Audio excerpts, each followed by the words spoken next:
Who fixed my battle armor? The alien queen shouted. Only one human admitted the truth. The alien queen's voice shook the chamber. A dozen soldiers froze. One human engineer lifted his hand. The maintenance bay of Orbital Station Epsilon-9 throbbed with the constant hum of generators and life support pumps. To most, it was just industrial noise. To Derek Vaughn, it sounded like a cheap knockoff of the symphony he'd always wanted to conduct. He wiped grease and sweat from his forehead and tightened the final bolt on a tired atmospheric regulator. The unit chirped a confirmation tone, a small victory in a long war against entropy and clogged filters. Hit that subscribe button and tap the bell icon so you never miss our latest uploads. This was not the future he'd imagined. Derek had graduated top of his class at the Terran Engineering Academy, specializing in advanced materials and systems integration. He dreamt of designing starship drives, experimenting with exotic alloys, pushing the frontier of human technology.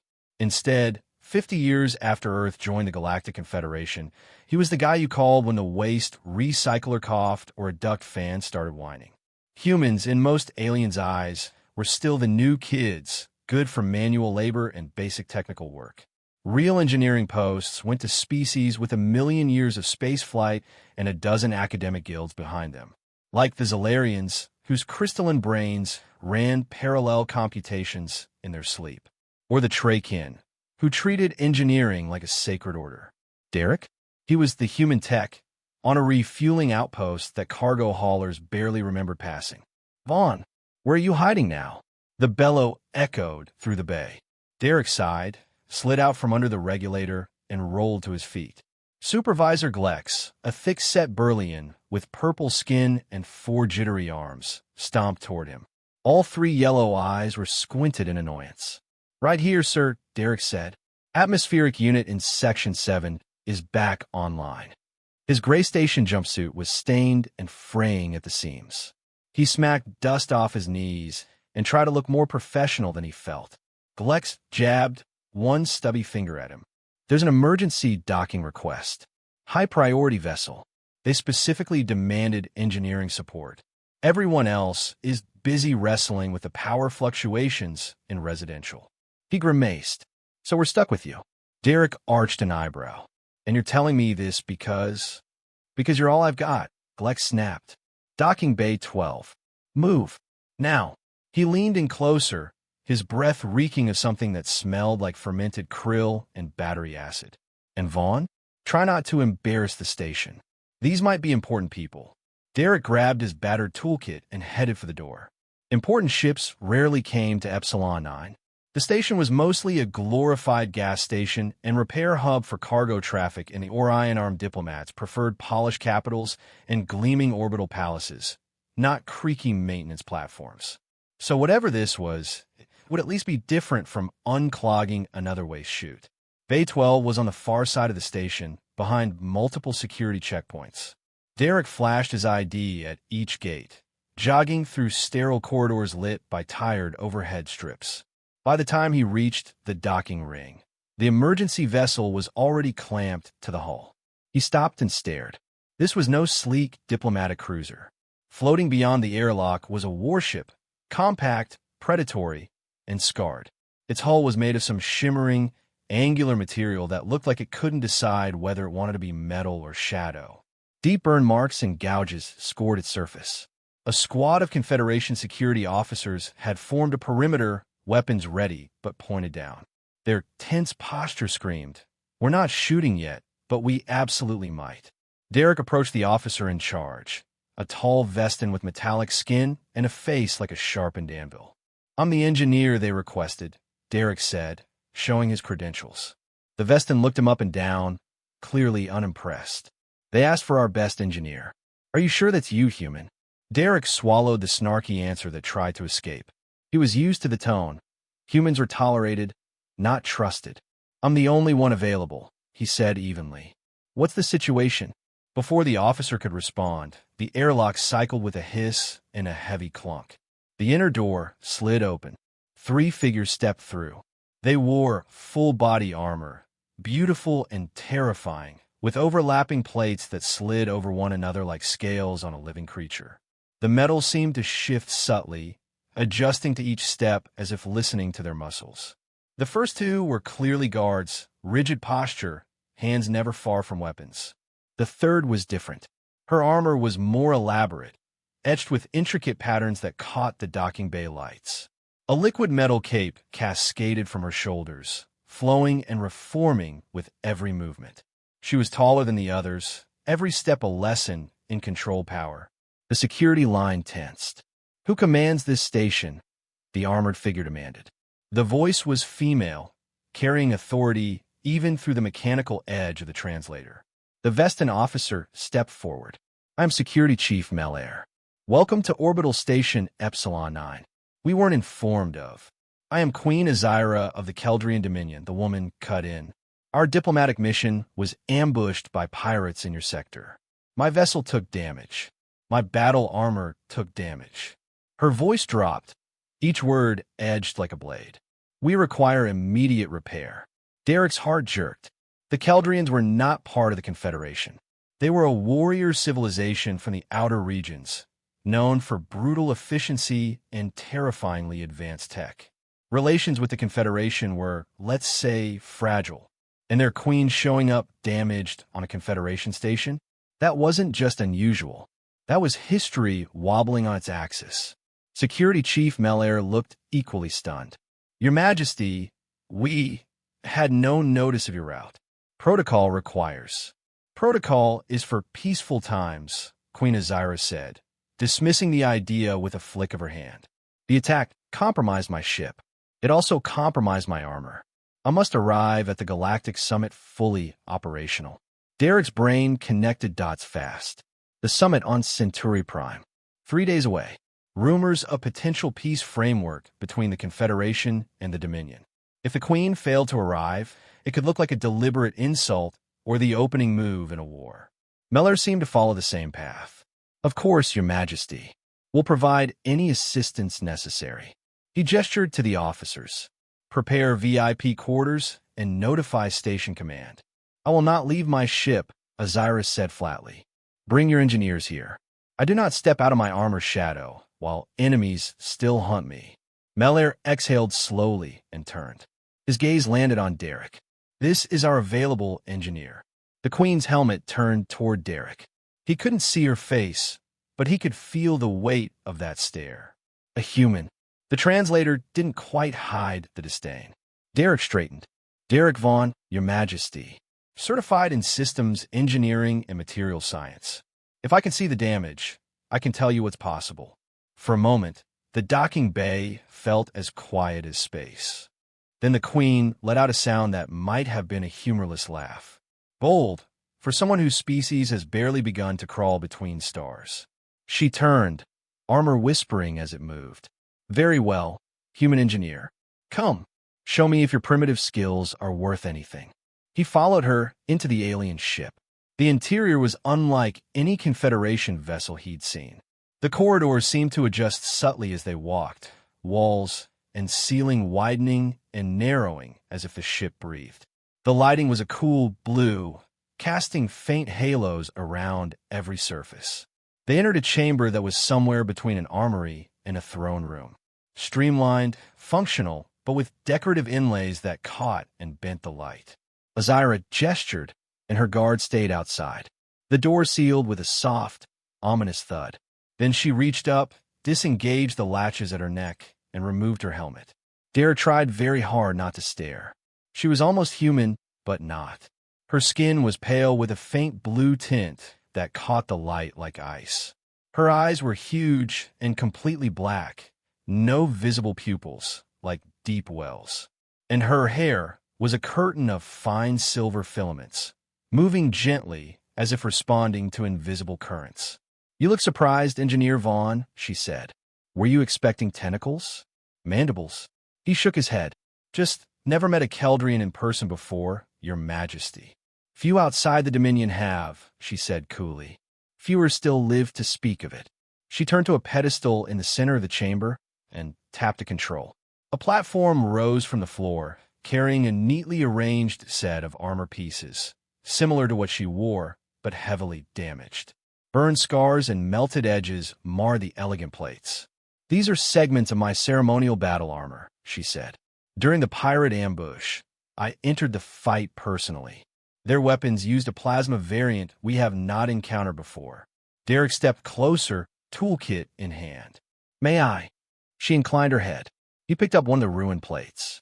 It was light, shockingly light, but his arms felt like they were holding a block of neutronium.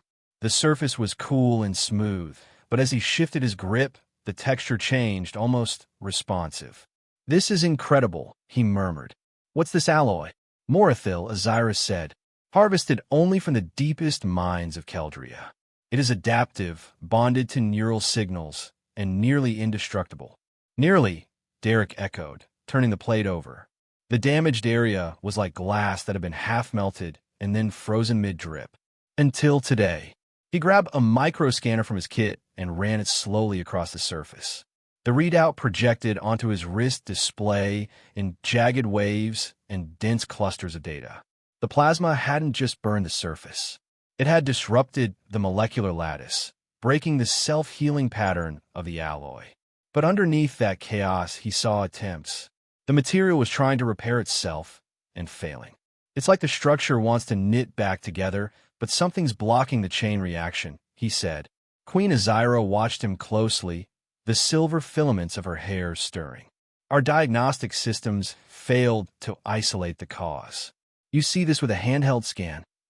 Your systems are probably tuned for normal battle damage. This is different, like a targeted molecular jam." He frowned thoughtfully. "I think I can patch it." "You think?" The Queen's voice cooled a few degrees. "Material science is material science," Derek replied, meeting her gaze. "Different rules, same foundations. If you let me bring in some specialized tools from the station, I can at least give you a real answer." The Queen studied him in silence, black eyes unreadable. Then she nodded once. "You have one chance, human. Restore my armor, and you may walk away from this ship. Fail, and the consequences will not be limited to you." "No pressure," he thought. Aloud, he said, "Understood, Your Majesty." Then he turned and walked back toward the station, mind already racing through equations, possibilities, and one very loud thought. "If I mess this up, I might start a war." Derek reached the main engineering bay at a dead run. He slammed his toolkit onto the bench and started digging through storage lockers. Molecular resequencer, phase stabilizer, precision field array. Anything that could rewrite a broken lattice without turning it into sludge. Supervisor Glex barreled in behind him, panting and flailing all four arms. "Tell me I did not just hear that the Keldrian Queen is on this station, and you are the one working on her personal armor." "You did," Derek said, loading equipment into a portable crate. Glex's purple complexion faded to a sickly pale lavender. "Do you have any idea what happens if you scratch that armor? If you sneeze on it? If you even look at it wrong?" "Yes," Derek said calmly. "Which is why I'm taking the molecular resequencer and phase stabilizer. That's alpha-grade gear." Glex squeaked. "You're maintenance tech, Vaughn. This is specialist territory. We should call Centauri Prime, get a whole Keldrian-friendly task force, form a committee." "There isn't time," Derek cut in. "The Galactic Summit starts in 3 days. If she doesn't show up in that armor, the Dominion will take it as a sign of insult or weakness. Either way, the Confederation's in trouble." Glex wrung his hands, both pairs. "If you start an interstellar incident, I'm telling everyone I try to stop you." "Noted," Derek said, sealing the crate. "If I save the day, I'm telling everyone you doubted me." He didn't wait for Glex's reply. Back aboard the Keldrian vessel, Queen Azira waited in a simplified version of her armor, still far more intimidating than any full combat kit Derek had ever seen. 2 guards flanked her, helmets on, weapons locked in tight holsters. Derek set up his equipment beside the damaged armor segments. "I'll need to work on each piece individually," he explained. "The resequencer will rebuild the original bond pattern. The phase stabilizer will keep the lattice from collapsing while the structure realigns." The Queen said nothing, only watched. He calibrated the resequencer, tail-tuning it to the unnatural density readings from the Morathil. The device hummed, its field arms focusing down to thin cones of shimmering energy. Derek exhaled slowly and started. Time blurred. He moved from plate to plate, tracing damaged regions, watching the scanner feeds like a surgeon watching vital signs. The Morathil reacted in complex, sometimes surprising ways, absorbing energy, redirecting it, pushing back against the reshaping process, and then abruptly cooperating. He muttered to himself as he went, half calculations, half pep talk. He wasn't just fixing armor. He was learning it, noting the microscopic channels that looked suspiciously like energy conduits, mapping the way the lattice responded to potential changes, filing away ideas he knew he might never be allowed to use. After long, sweat-soaked hours, he stepped back. "I think that's everything, Your Majesty." Queen Azira approached the platform and lifted one of the plates. Her pale fingers trailed over the once-ruined surface. The burn scar was gone. The seam where the alloy had begun to melt was smooth, whole. She closed her eyes. For a heartbeat, the armor glowed faintly from within, answering something in her mind. When she opened her eyes again, they were fixed on Derek. "The Morathil responds properly," she said. "You have succeeded, Engineer Vaughn." Coming from a Keldrian queen, it landed like a metal pin to his chest. He tried to play it cool. "Glad I could be of service, Your Majesty. Is there anything else you require before departure?" She tilted her head slightly. "You are curious," she said, "about the armor, about our technology." He hesitated. "It's unlike anything in the Confederation. The adaptive properties alone could revolutionize everything from prosthetics to hazard suits, if the principles could be adapted." "Knowledge is power, Engineer Vaughn," Azira said. "The Dominion does not give away power." She considered him for a moment, then reached into a compartment on her wrist and drew out a small disc. It was about the size of a coin, made of the same strange, shimmering material as her armor. "A token of acknowledgement," she said. "Carry this. It may prove useful if our paths cross again." Derek took it carefully. The surface felt cool and aware somehow, like it was listening. Before he could ask anything, one of the guards triggered a holographic display. Keldrian script and icons danced in the air. Azira's expression hardened. "The pirates have been tracked to a nearby system," she said. "They were hired to delay us." She looked back at Derek. "We depart at once. Your role is concluded." "Safe travels," Derek said, "and good luck at the summit." He returned to the station with his equipment, the Morathil disc warm against his palm in his pocket. The next morning, according to Epsilon-9's artificial cycle, life pretended to be normal. Derek reported to the maintenance bay. The Keldrian vessel had left sometime during the night. The station buzzed with rumors about mysterious armored visitors, but most of it was wild speculation. Glex hovered near Derek's workstation, remarkably subdued. "So you really did it," the Burlian said. "Fixed a queen's armor, and we still exist." "It wasn't that different from other repair jobs," Derek replied, checking his task queue. "Just dramatically more expensive materials." "Don't get smug," Glex said, shoving a data pad at him. "You're on waste recycling units in Section 4 today." "Of course I am," Derek said, grinning despite himself. But something had shifted inside him. The Keldrian armor had reminded him why he'd become an engineer. The thrill of unraveling complex systems, of making impossible materials obey, of solving problems no one else knew how to touch. He kept brushing his fingers over the disc in his pocket. It was a secret weight, a reminder that he had been more than just the human tech for one intense night. He was finishing his shift when the station intercom crackled to life. "Attention, all personnel. Emergency protocols are now in effect. Multiple unidentified vessels have entered close proximity. All non-security staff, return to quarters immediately." This is not a drill. The steady background hum of the station went jagged. Derek's mind jumped to the pirates. Maybe they'd followed the queen, or maybe they'd come back to loot whatever she had left behind. He fell into step with the flow of workers heading toward the residential sector. The lights flickered, then defaulted to emergency red, painting everyone in blood-color shadows. A violent impact slammed through the station. The deck lurched, throwing people against walls and each other. Derek grabbed a young human technician, stopping her from hitting the floor. "These impacts aren't just external gunfire," he muttered. The specific stutter in the lights, the way systems groaned, it felt like something was clawing at the station's power grid.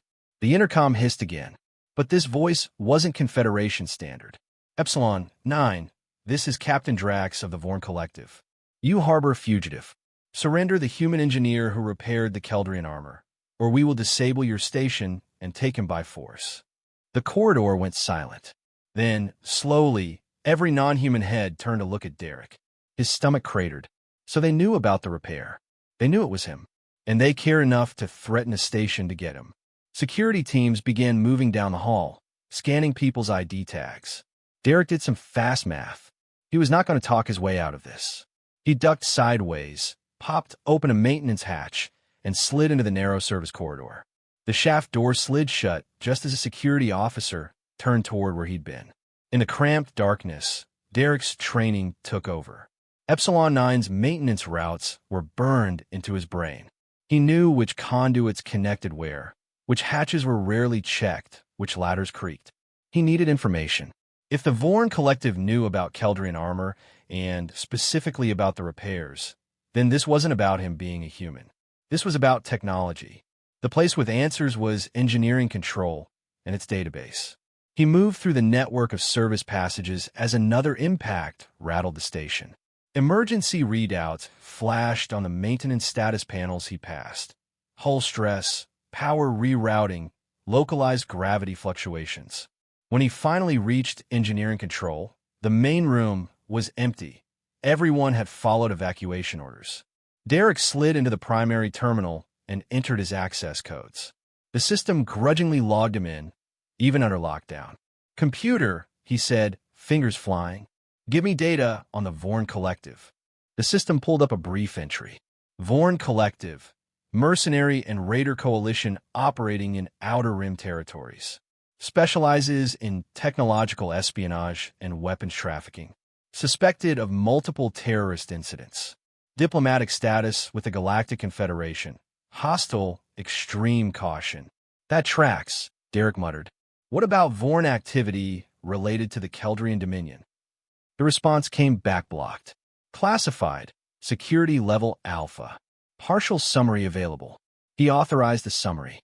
The Vaughn Collective has made repeated attempts to acquire Keldrian military technology, particularly Morathil-based systems. Recent intelligence suggests progress toward reverse engineering Morathil if physical samples can be captured. Derek's hand went unconsciously to his pocket. The Morathil disc burned against his fingers like a brand. "They're not after me," he whispered. "They're after this." Before he could plan his next move, a new alert flashed across the terminal. Unauthorized airlock access detected. Multiple foreign signatures boarding. The Vaughn weren't just threatening. They were coming aboard. Derek thought fast. He couldn't surrender. There was no reason to believe they'd spare the station afterward. He also couldn't just hide indefinitely. They were clearly using tech that could sniff out Morathil. He needed help. The only ones who truly understood this tech, and who had a reason to stop the Vaughn, were the Keldrians. Which meant he needed to contact Queen Azira's ship. Level 7 housed the communications array, a system powerful enough to fire a tight beam transmission across multiple light hours. If the Keldrian vessel hadn't jumped to FTL yet, there was a chance. Maybe a stupid, reckless chance, but it was all he had. He downloaded the station schematic, plotted a route through maintenance conduits to the comms level, and bolted. Level 7's primary corridor looked deserted when he emerged from a hatch. Distant weapon fire echoed through the hull. The Vaughn were engaged with security somewhere else. The doors to the communications room were sealed, status panel glowing red. Access locked. Emergency protocol. Command authorization required. Derek swore under his breath. During a crisis, the station sealed off high-value systems to prevent hostile takeover. He needed command-level credentials. The one person he knew who definitely had them was Security Chief Malaire, who was probably knee-deep in a firefight. As if to prove the point, heavy footsteps rattled the deck. Harsh, guttural voices echoed from around the corner. Derek barely had time to duck behind a supply crate when 3 figures strode into view. They were roughly humanoid, but heavily augmented, metallic implants along arms and neck, eyes replaced with glowing lenses. Their skin was a mottled gray, as if the color had been bleached out by radiation. Each held an energy weapon and a device that looked like a scanner. They swept the area with it, the fields pulsing out in eerie waves. Right? They were tracking the Morathil. Derek moved slowly, very slowly, and reached into his toolkit. He pulled out a strip of lead-lined insulation tape, the kind used to block sensor bleed from sensitive circuitry. He wrapped it quickly around the disc in his pocket. If the Vaughn scanners were tuned to the energy signature of Morathil, the shielding might muddy the signal long enough for him to stay ahead of them. After an agonizing minute, the patrol moved on. Derek slipped back into the service corridor, heart pounding. He couldn't crack the comms room without authorization. That meant finding Melair, which meant heading toward the fighting. And that, he thought grimly, was exactly the kind of day it had become. Level 4 was a war zone. From the safety of his service crawl space, Derek peered through a tiny maintenance grate at the corridor leading to the central security office. The hallway was choked with overturned crates and hastily assembled barricades. On one side, Confederation security, humans, Vestans beat delegations, all packed behind portable shields, rifles spitting bright bursts of plasma. On the other, Vaughn raiders pushed forward in staggered waves, firing vicious energy blasts that left deep scorched scars on the bulkheads. Their voices boomed in that harsh, guttural language the station announcement had translated earlier. The air smelled of burning insulation and stressed metal, even through the vent. From here, Derek could see Security Chief Melair, his metallic skin bright in the emergency lights, shouting orders, coordinating fire, and trying to hold the choke point. There was no safe way to just walk out there and shout, "Hey, I'm a human you're all going to die for." So Derek opened the station schematics again. He'd already memorized the general layout, but he double-checked anyway. Above the security office ran a narrow maintenance crawl space for environmental controls and data bundles. If he could get into that, he could drop into the chief's office without crossing the main firefight. He backed away from the grate and followed the diagram, crawling on elbows and knees through a space that clearly had been designed for repair drones, not full-grown humans. His toolkit had to be pushed ahead of him like cargo. Sweat trickled down his neck. Every distant explosion shook dust from the support brackets and showered his face. Finally, his display pinged. Location match. He eased forward until another grate appeared beneath him, this one overlooking the chief's control room. The office was busy, but less chaotic than the hallway. Consoles displayed live camera feeds, energy readouts, hull integrity. A faint haze of smoke clung to the ceiling. Melair stalked between stations, barking orders into his comm. Redirect Squad 3 to Section 8. I want overlapping fields on that breach. Reroute auxiliary power to shields.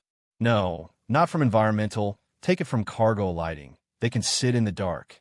Derek took a breath, popped the grate loose, and stuck his head through the opening. Chief Melair. The Vestan spun around, weapon already half raised.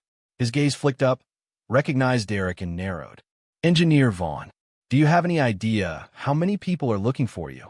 About as many Vaughn ships as are about to blow us apart. Derek shot back. I need your command authorization to access the comm array. Melair's eyes flashed. The Vaughn are demanding we hand you over. They say you're wanted by their collective. They're threatening to rip this place apart if we don't comply. They're not after me, Derek said. They're after what I'm carrying. He touched his pocket. A piece of Keldrian Morathil the Queen gave me. I think I can reach her ship and get help. Melair looked like someone had suggested he surrender the station to a gang of space pirates in exchange for coupons. He laughed once, short and bitter. You expect the Keldrian Dominion to risk their ship for a Confederation station? They left as soon as their repairs were done. Another explosion rippled through the hull. Warning icons flared on the nearest console. Hull breach. Level 6 emergency containment active. One of the officers shouted, "Sir, structural failure on Section 6C. Auto seals engaged, but we've lost 3 compartments." Melair's jaw worked. Communications are jammed. he said, turning back to Derek. The Vaughn are blocking all outbound channels. Even if I give you access, you won't get a signal through. Derek's mind dug through everything he'd seen working on the armor. The microscopic channels, the strange energy patterns, the way the Morathil disk seemed to pulse. What about external access? Derek asked. An emergency maintenance airlock on the hull. Somewhere I can physically get outside of the station and away from the worst of the interference. Melair stared. In the middle of a boarding operation, you want to step onto the outer hull. It may be the only way, Derek said. If this disk is more than a souvenir, it might be able to reach the Queen's ship directly. If she hasn't jumped yet. Another officer shouted, Sir, the Vaughn are flanking our position. East Corridor barricade is failing. Melair looked between the door, the consoles, and the human in the ceiling. Maintenance airlock 4J, he said at last. My override code. Melair, Alpha 7-9 Delta. He pointed a finger up at Derek. Whatever you're planning, do it fast. We won't hold forever. Derek nodded, pulled the grate back into place, and slithered away through the crawl space. He reached airlock 4J after a scramble through smoke-filled service tunnels and half-lit corridors. The station's groans were deeper now, as if the whole structure resented what it was being forced to endure. The airlock control panel flashed authorization required. Derek punched in the code Melair had given him. The inner hatch cycled open, revealing a small chamber with environment suits, tool lockers, and a simple bench. This was a room where normal engineers stepped out to tighten bolts or patch insulation on quiet days. Today, it was a launch point into chaos. He chose a suit, checked the seals, confirmed oxygen levels, and magnetic boot status. The movements were automatic, drilled by years of safety training. The inner door shut behind him. Pressurized air hissed away as the system depressurized for vacuum. Derek swallowed, feeling the familiar tightness in his chest. Part fear of open space, part anticipation. The outer hatch rolled aside, and the universe poured in. Epsilon-9's hull stretched around him like a curved metal landscape. Beyond it, a massive gas giant dominated half the sky, its clouds swirling in shades of amber, gold, and brown. Lightning forked through storms the size of continents. Further out, space burned with the light of weapons fire. Vaughn vessels darted around the station, pumping bright beams and kinetic fire into its shields. Epsilon-9's defense turrets answered, but they were built more for discouraging pirates than fighting determined mercenary fleets. Derek clipped his tether to the anchor point beside the airlock and stepped onto the hull. Magnets in his boots locked him to the cold metal, each step deliberate. He moved away from heavy structures that might block line of sight, then stopped where the station's bulk dropped away and the battle was laid out like a map. He took the disc from his pocket. Up this close, under harsh stellar light, the Morathil token looked even more alien. Its surface shifted as he moved it, patterns appearing and dissolving as if it were constantly deciding what to be. He turned it in his gloved hands, looking for anything that might be an activation point. At first glance, it was perfectly smooth. Then he noticed a faint depression, not obvious, just a slight mismatch in curvature. He pressed it. The disc unfolded. Segments separated along microscopic seams, petals of shimmering alloy opening outward like a metal flower. Inside, intricate paths of circuitry and crystal channels glowed softly. Then it fired. A pulse of blue-white energy erupted from the core and expanded outward in a perfect sphere. It passed through Derek without resistance, through the hull, through everything, spreading and fading as it grew. If the Vaughn were watching their sensors, they couldn't miss it. If the Keldrians were anywhere within range, they couldn't either. Derek held his breath, watching the stars. His suit clock ticked. Oxygen levels remained stable. Weapon fire continued in the distance. He felt very small and very stupid standing on the skin of a station under attack, holding a glowing alien flower. Then the stars rippled. Space twisted like a heat mirage. A rift opened silently ahead of him, reality flexing to accommodate something forcing its way through. A Keldrian warship slid out of the distortion, sharp and predatory, hull edges gleaming like obsidian glass. The same vessel he'd worked on, no mistaking those unnatural angles and shifting surfaces. His suit comm crackled. Engineer Vaughn. The Queen's voice, cold and clear. You have triggered the royal beacon. Explain yourself. Relief nearly knocked him off his magnetized boots. Your Majesty, Derek said, trying to keep his voice steady. Epsilon-9 is under attack by the Vaughn Collective. They're demanding I be surrendered. I believe they're tracking the Morathil disk you gave me. There was a pause. The Vaughn have hunted Keldrian secrets for years, Azira said. They wish to tear apart what they cannot create. The token you carry is not merely ornament, Engineer Vaughn. Derek looked down at the open device, at the glittering data channels inside.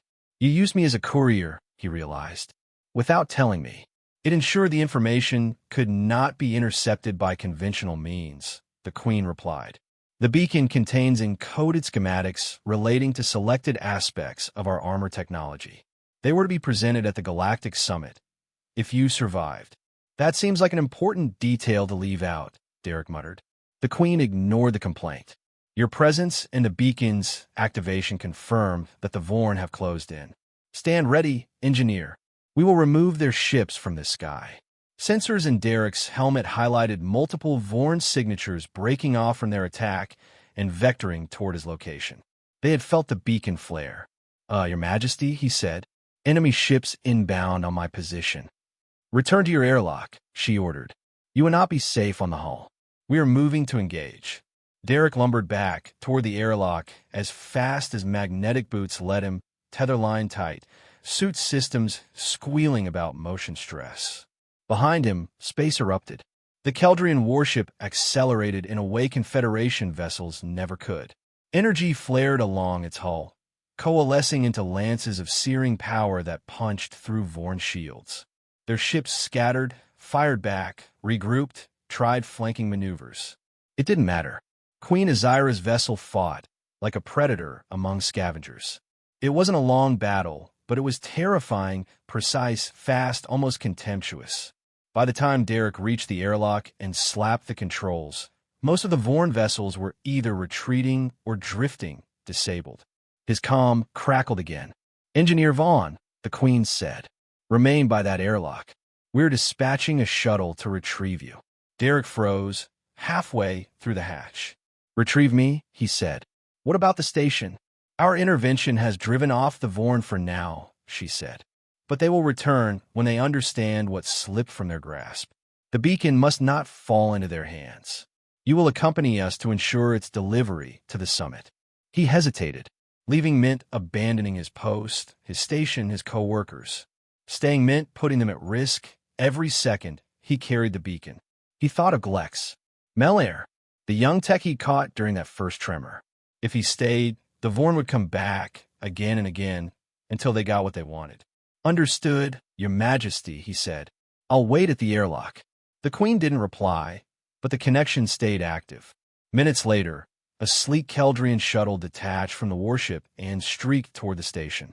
It aligned with the outer hull with frightening precision, extending a docking collar that latched onto the airlock like a mechanical jaw. The outer door cycled.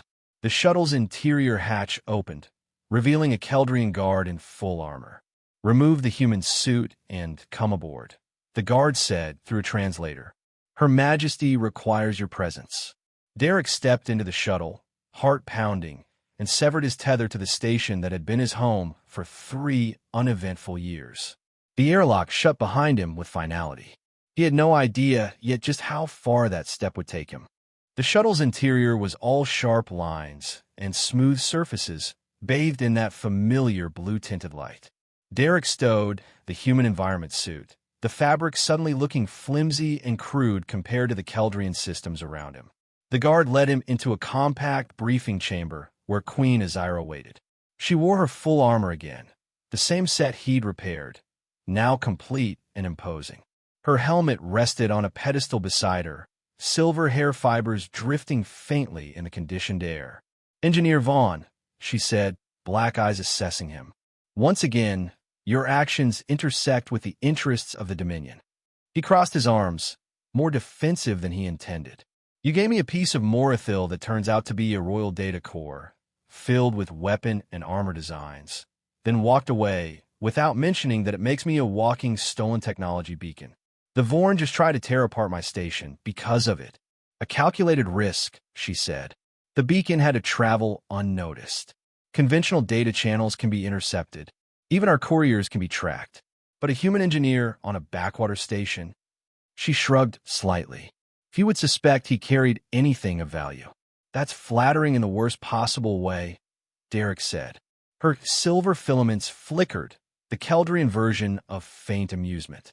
Regardless, she went on, you used the beacon properly, and you bought the station time. For that, both the Dominion and the Confederation may ultimately owe you. May, Derek repeated. So what now? You're taking me to the Galactic Summit? As what contraband? As my technical representative, Azira replied, as if the matter were settled. You are the only human who has successfully manipulated Morathil using Confederation tools.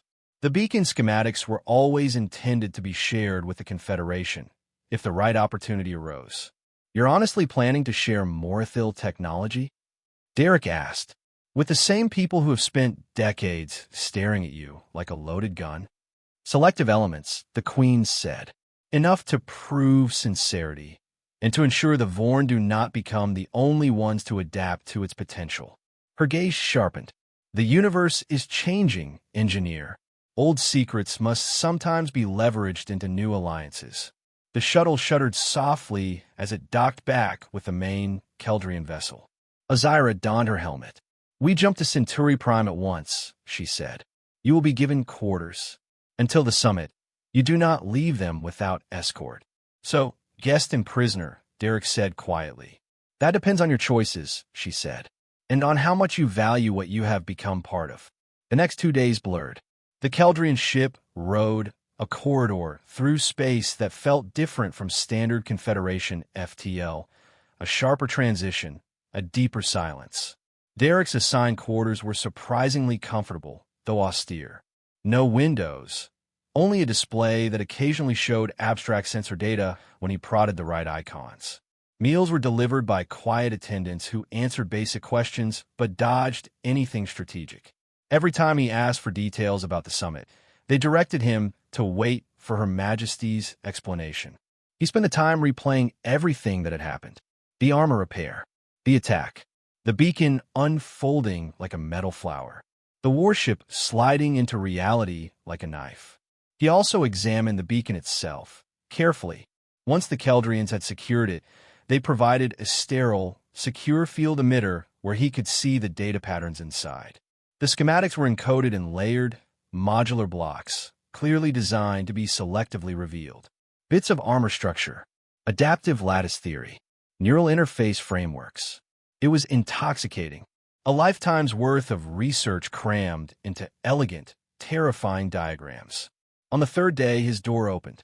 Queen Azira stood there, not in full war armor, but in a more ornamental version, sleeker, with luminous inlays that traced delicate patterns across the plates. We have arrived, she said. You will accompany me to the convocation chamber. Do I need a title for that? Derek asked. Chief maintenance guy who accidentally became a political variable seems a bit long. You will be introduced as a technical advisor to the Keldrian delegation, she said simply. He followed her through the ship, then through an airlock into a docking tunnel. On the other end, Centauri Prime waited. The capital world of the Galactic Confederation sprawled beneath them, a planet-covering city of towers, transit webs, and shimmering shields. The docking hub itself was pristine, lined with banners, and guarded by honor troops from half a dozen species. Confederation officials queued to greet Queen Azira, their expressions a mix of caution and curiosity. Their eyes lingered on Derek, a human walking at the Queen's side, and confusion flickered. One aide whispered to another, not quite quietly enough. A human engineer? What game is she playing? Derek pretended not to hear. They were escorted through high, glass-walled corridors into the grand convocation chamber. The hall was massive, built to hold representatives from every member world. tiered seating rising in concentric rings around a central speaking platform. As a non-member, the Keldrian delegation had been assigned a position along the outer ring. Queen Azira ignored it. She walked straight down the central aisle, armored steps ringing on polished flooring, heading for the open platform at the center of the chamber. Derek and the guards flanked her. Murmurs rose in waves from the assembled delegations. The Confederation president, a tall being with spiraled horns and iridescent scales, rose from the central government seat. His translators identified him as President Thorn. Queen Azira, he called, voice amplified. The schedule did not place Keldrian contributions until the third day of talks. This is highly irregular. So are attempted hijackings of royal vessels, Azira replied, her voice carrying easily through the chamber. Circumstances have accelerated. She raised one gauntlet hand, and Derek felt the weight of 1,000 eyes turned toward him. This human, she said, Engineer Derek Vaughn, carries within his possession a sealed Keldrian royal beacon containing Morathil armor schematics designated for controlled release to the Confederation. The chamber erupted in shocked voices. Morathil, schematics, Keldrian tech, shared. It was like she'd thrown a live grenade into a political conference. President Thorn's composure flickered. Your Majesty, such significant technology exchange typically requires lengthy preliminary negotiation and safeguards. Time is a luxury we no longer own, Azira said. The Vaughn Collective has developed methods for tracking Morathil's signatures and showed their intent by attacking Orbital Station Epsilon-9 to seize the beacon. They failed only because this engineer activated the signal prematurely, and we responded.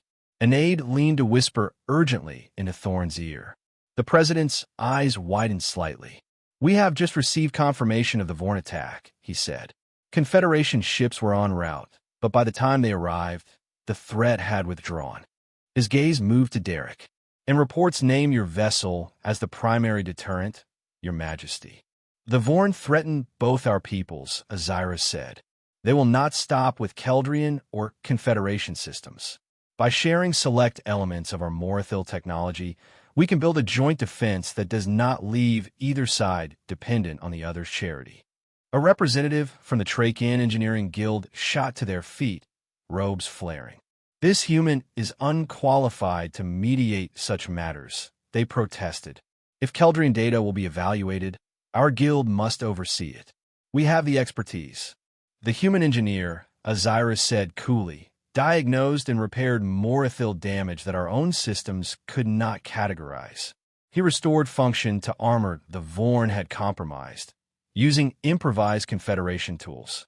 His qualification lies in results. Derek wanted to step backward, but there was nowhere to go. He was very aware of how small and plain he looked beside all this polished power. President Thorn raised his hands, restoring order. If the Dominion is truly prepared to share elements of its defensive technology, then we must handle the exchange with care, he said. I propose the formation of a joint technical commission, Confederation and Keldrian engineers working together to verify the data and determine safe integration. He turned to Azira. Would you agree to Engineer Vaughn serving as the Keldrian technical delegate on this commission, alongside our own? Azira looked at Derek, and for the first time he saw not just calculation, but a trace of satisfaction. Engineer Vaughn has demonstrated both capability and courage, she said. We consent. Thorn turned his attention to Derek. Engineer Vaughn, he said, do you accept this role? Derek considered the question for approximately 1.5 overwhelming heartbeats. He thought of Epsilon-9, Galex, Melair, the young tech he'd helped, the Keldrian armor, the beacon that had nearly gotten him killed. He thought of a future where Morathil was either locked away forever or stolen and used by people who didn't care who burn along the way.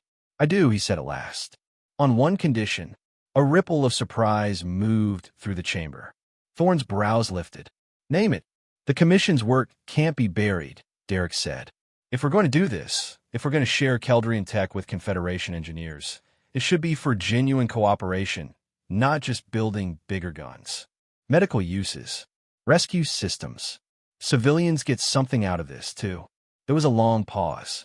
Queen Azira studied him, unreadable. President Thorne glanced at his advisors. Some frowned, some nodded. Agreed, Thorne said finally. The initial mandate of the commission will include civilian applications of Morathil technology, not solely military adaptations. We'll codify it in the charter. Azira tilted her head slightly. The Dominion will formally acknowledge this condition. Efficiency in allies is desirable. And just like that, Derek went from maintenance engineer on a forgotten station to named liaison in an interstellar tech pact. One unlucky repair job had turned into the pivot point of two civilizations. The rest of the summit spiraled into long days and short nights. Derek and a newly formed commission dove into the beacon's data layer by layer. Keldrian engineers and Confederation specialists argued, theorized, tested. Traken guild members scrutinized every molecular model. Zalarian analysts ran simulations in crystalline memory clusters. Derek's role was half translator, half bridge. He'd seen the armor up close, handled the Morathil, watched it resist, and then accept repair. Now he turned those experiences into practical guidelines, helping both sides understand what the other assumed was obvious. By the summit's end, a formal agreement was signed. The Confederation and the Keldrian Dominion would jointly develop adaptive defensive materials derived from Morathil principles. Neural interface frameworks for controlled use in armor and prosthetics. Shared research facilities staffed by mixed teams. On the final page, buried among dense legal text, Derek's name appeared. Derek Vaughn, human engineer, liaison officer, Joint Keldrian, Confederation Technological Commission. Not bad for a guy who used to unclog toilets in Section 4. Months passed. Derek's life became commuting between worlds and facilities. One week he'd be on a Keldrian forge world, watching alloys grow like crystal vines in gravity-twisted chambers. The next week, he'd be on a Confederation med station, testing Morathil-inspired prosthetics that responded to neural impulses like natural limbs. The tech exchange produced more than just weapons. Medical teams used Morathil adaptations to create flexible exoskeletons for patients who couldn't walk. Rescue crews developed environmental suits that could survive in vacuum, underwater, and volcanic environments, shifting properties in real time. Keldrians, in turn, learned from Confederation power distribution systems and modular design. Their ships became more efficient. Their armor gained fail-safes inspired by human safety regulations, which they mocked but secretly adopted. 1 year after the summit, Derek found himself back on Centauri Prime, standing in front of a brand-new research complex. The plaque read, Joint Keldrian, Confederation Advanced Materials Lab. Inside, representatives from half the known species clustered around displays, models, and prototypes. At the front of the hall, President Thorne and Queen Azira stood side by side, ready to cut a ceremonial ribbon made of harmless light. From the crowd, a familiar voice called his name. Vaughn! Derek turned. Glex waddled toward him, looking exactly the same except for a new insignia on his shoulder. Senior Administrative Liaison. His purple skin looked a little healthier, his 3 eyes a little less permanently anxious. Supervisor, Derek said, grinning. Or is it Administrator now? Don't you dare call me that, Glex said, grabbing Derek's hand with 2 of his and thumping his shoulder with a 3rd. I still wake up at night hearing toilets clog. I see you've upgraded.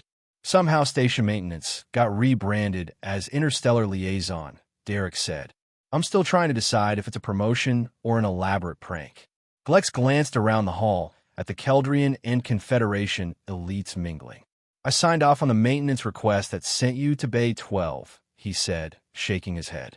Imagine trying to explain that to a historical inquiry. See? Derek said, you're important. Without your signature, none of this happens. Glex snorted. Don't put that kind of responsibility on me, human. Up on the dais, Azira and Thorne touched the control together. The light ribbon dissolved. The lab officially opened. Applause rippled through the crowd. Shortly afterward, a Keldrian aide approached Derek. Engineer Vaughn, she said. Her Majesty requests your presence in the demonstration chamber. Derek excused himself from Glex and followed. The demonstration room was large, lined with equipment and viewing platforms. In the center stood a platform holding something that made Derek's breath catch. It was armor, but not Keldrian, not Confederation. Something in between. A scaled-down, sleeker version of Azira's battle suit, sized for a human frame. The plates were thinner, the joins more flexible, with subtle integration points that looked very much like Confederation neural mapping nodes. "Is that?" Derek began. "The next phase," Azira said, stepping from the shadows.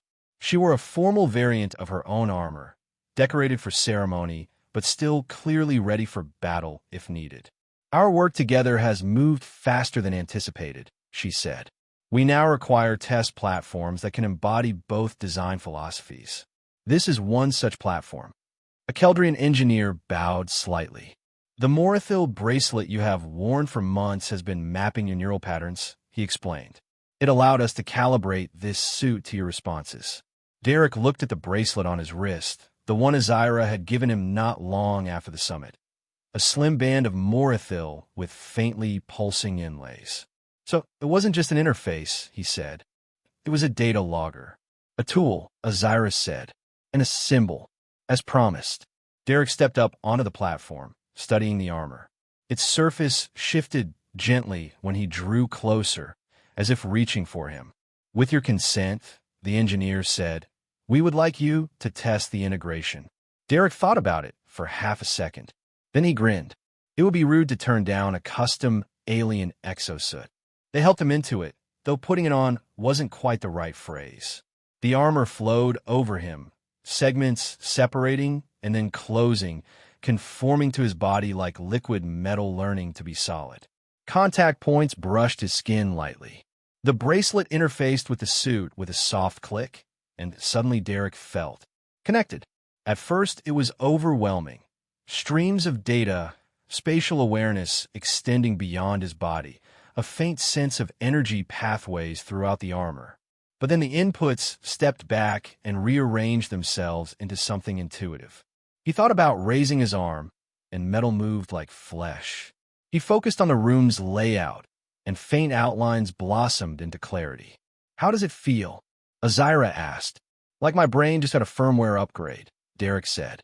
He flexed his fingers, and a translucent display appeared above his palm, showing suit status, environmental data, and a selection of control options. "It's responsive. It doesn't feel like I'm wearing something. It feels like I've grown something."